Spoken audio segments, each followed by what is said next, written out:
Hello, yes, this is the first video of hopefully a little series which I'll be doing on YouTube. Anybody who's watching this, that kind of thing. And yeah, basically, going to be talking about Formula One and other motoring related things. So, Formula 2, Formula 3, maybe a bit of Formula E, F1 Academy when that kind of stuff is all rolling around, IndyCar.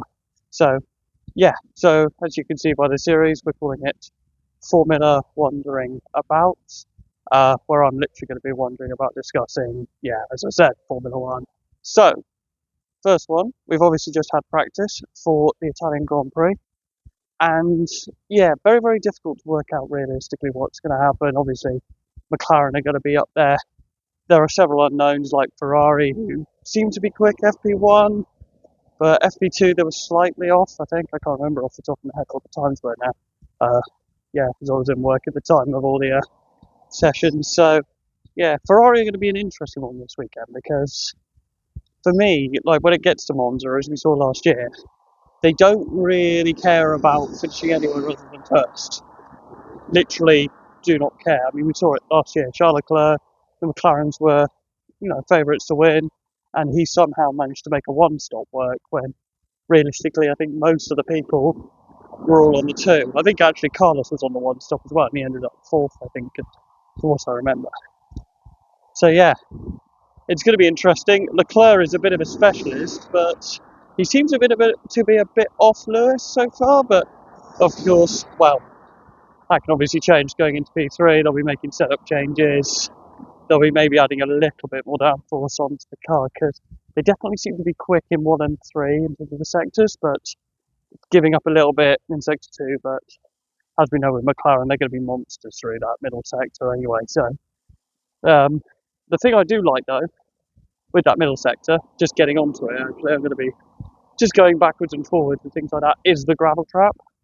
Obviously, saw the fact that it's caught quite a few people out. It's caught out in Formula 2, it caught out for sure. It's caught out, second, by. Yep, so yeah, that's good. Things going to kind of happen with people, I think, and making sure getting out of the way. We're doing this obviously live, and I'm going to try and keep editing down to a minimal. It's obviously on the second of the two Lesmos. We had Kimi Antonelli, and in the first one in the Formula 2 qualifying, we had Richard Bashaw. Both obviously falling a foul to it. For sure, I think was more lost grip as he went wide and then slammed into a wall.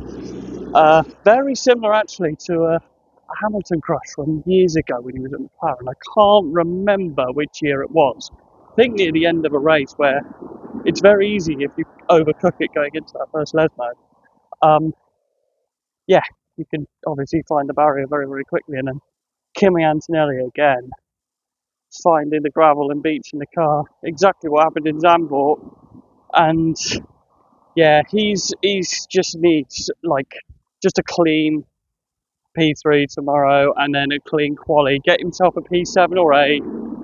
Just quietly go about his business and just pick up a few points in the race. Just not have any more incidents because it's starting to get a little bit worrying about him now.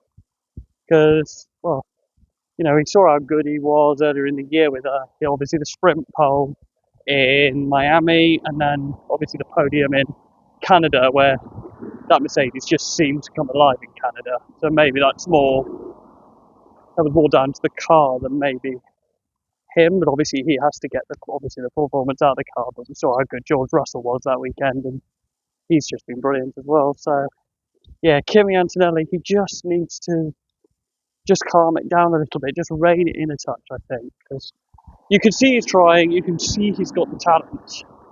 Maybe putting him somewhere like Mercedes just in straight off like that was just a bit much. Maybe putting him in a slightly lower team where you're not expected to get points every single race. You pick up the odd one here and there, but yeah, you don't want to. Yeah, you know, you can just see the pressure, and you can see it just starting to tell him where he's now going for moves which he really shouldn't be doing. We saw that at Zandvoort with that move on Leclerc. It's just never on into that corner doing that, and you saw it with the guys in the call round room, like those kind of things. So yeah, for me, yeah, Kimi just needs a nice, solid P7. Let the McLarens and the Ferraris duel it out, 'cause you never ever know. I mean, we're due a collision between teammates at some point, like somewhere down the grid. You know, I think everybody's just been a bit sort of too nice so far, but you're looking at McLaren and Norris is going to have to go for it proper now. You just wonder whether eventually him and Piastri are going to come across it. We have almost seen it twice in Austria and Hungary where Oscar's cooked his brakes. Obviously, we did see the collision in Canada, so with Norris finding the barrier, but that was not really a collision as much as it was just more of a misjudgment on Lando's part. So yeah, we're going to have to just see on that. But given the run that you've got down to turn one, then you've got the Curva Grande afterwards. I mean, something's got to happen at some point, hasn't it? It's just been a bit too like the incidents just haven't been there so far, and whether that's just a feature of the car or whether it's just the consistency of the drivers that they are that match that when one of them is 2 seconds clear, they just can't be reeled in. I just don't know in that one, but uh, but yeah. I mean, a couple of thoughts for the weekend. A couple of drivers that I certainly want to keep an eye on that maybe some people won't immediately look out for. I think they'll just discard them very quickly because of the nature of them and the way they seem to be viewed in the public domain. One of which is Lance Stroll. He's gone very, very well around here in the past. Like he got distinctly remember he got a front row, or he might have not got a front row, but it was the equivalent of a front row penalty. I can't remember in the wets. He's also finished on the podium here, 2020. So I just think this is a track that, for some reason, he seems to like the heavy braking zones, the switchback kind of things. So I think for him, I think I could see him just getting into a sort of maybe into Q3, if not then just outside of P11, maybe qualifying like a P7 or P6 if he gets the toe right with Fernando, of course. I think Aston has got a definite opportunity of getting big points here and getting good qualification in terms of that sort of a thing. Yeah, we'll go. Then yeah, we're looking at Fernando. Is he a Monza specialist? Like he's definitely won around here. I don't know, but I think I'm not calling a Stroll a specialist of Monza, of course I'm not. But what I'm saying is I think it's one of his stronger tracks. I think like that, like Baku. I think we've seen on a couple of occasions where it's so frustrating with him because you can just see that there is something there, but hey, he just doesn't produce it consistently enough, which leads to the many people criticising him. I mean, sort of the thing is sort of like we saw with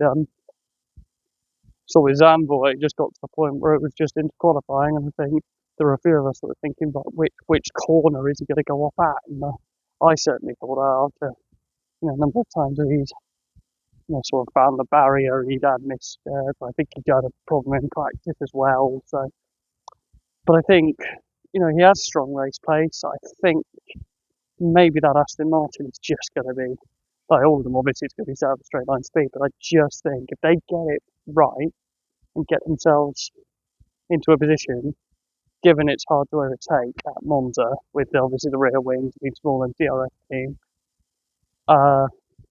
less of an impact. We can definitely see. Well, I certainly can. I can see Stroll and Alonso getting a good maybe a double points for Aston Martin. Maybe that's the road shout. Is it a road shout nowadays?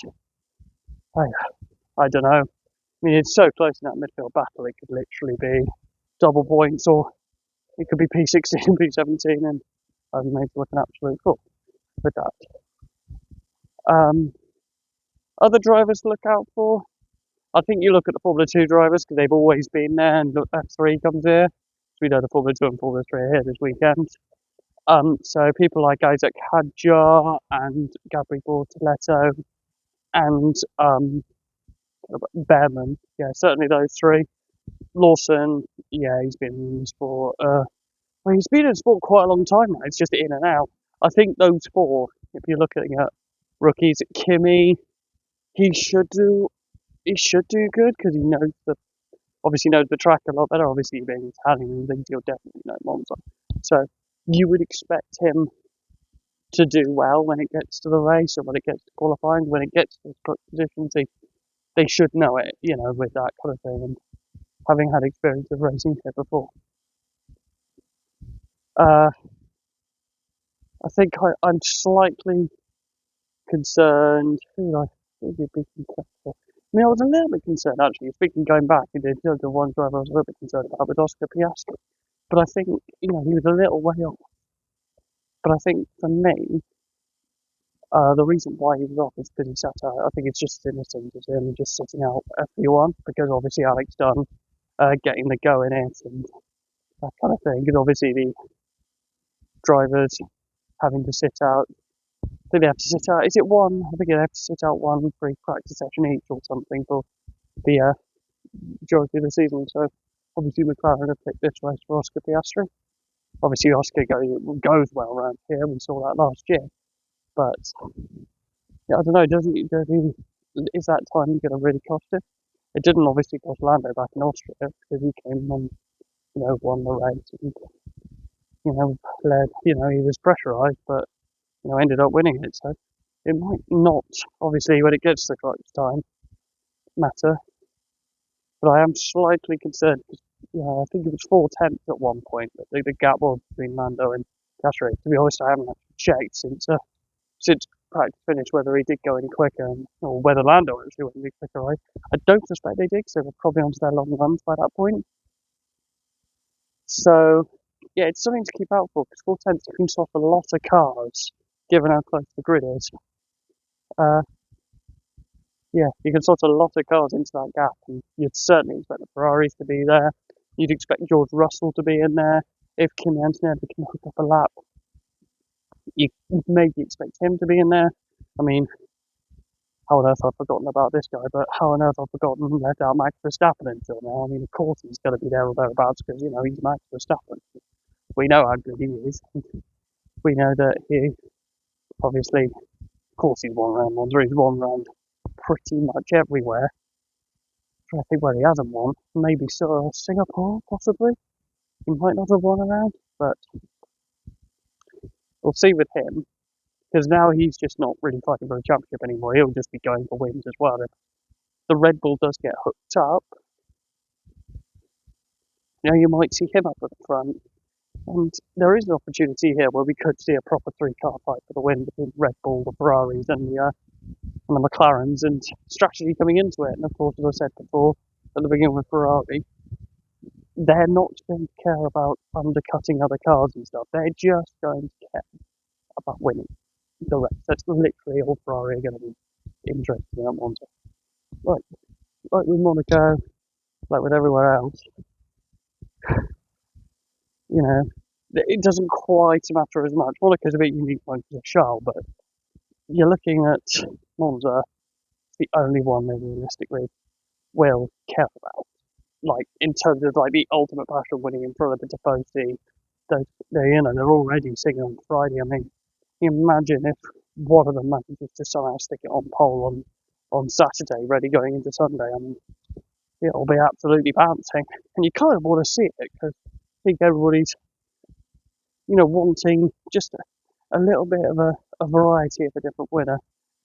It's like when and it's exactly the same thing in the Mercedes era, and obviously you've just gone with the Red Bull era, which feels a lot farther away than it actually is in 2023. When Max was winning every time, and people were going, "Oh, boring," and everyone's always been like that. So I'm kind of hoping for a non-clan win, just for something a bit different, something where you can go, you just see all those Italians singing the national anthem, just going absolutely berserk. The red flags that are inevitably going to be let off. You see it in Zambia when Maverick Max won. You had all that's going on. So it's going to be, it's going to be a fun one. I think it's going to be a dry weekend, which I think thank God for, because I think we've had too many times where we've been baited for it. So I'd rather, yeah, just a nice, simple race. It's going to be over in about 1 hour 20, 1 hour 25, of course, one of the fastest races on the calendar. So 50 odd laps, I think. So yeah, prediction for the win. Unfortunately, I am going to just go boring and go Lando. I think. Let's put Charles in second and Oscar in third. I just think Ferrari's strategy will just be random enough for them, yeah, to get a P2. But I think McLaren's pace will just be too strong, and I think Lando will just be going back with a bit between his teeth just to respond to obviously the DNF from last time round. Which, in terms of the McLaren battle, I'll talk about in a different video and just sort of analyse how it's gone so far. But obviously, with what happened in Zandvoort, we need to see if we're going to see a title race going all the way down to the going down to the finale. We're going to need to see Lando winning the next couple of races at least. 2 or 3 races on the spin. Anyway, we'll leave it there and see what happens. We'll see what happens in Monza. Yeah, see you all soon and have a good weekend. Bye.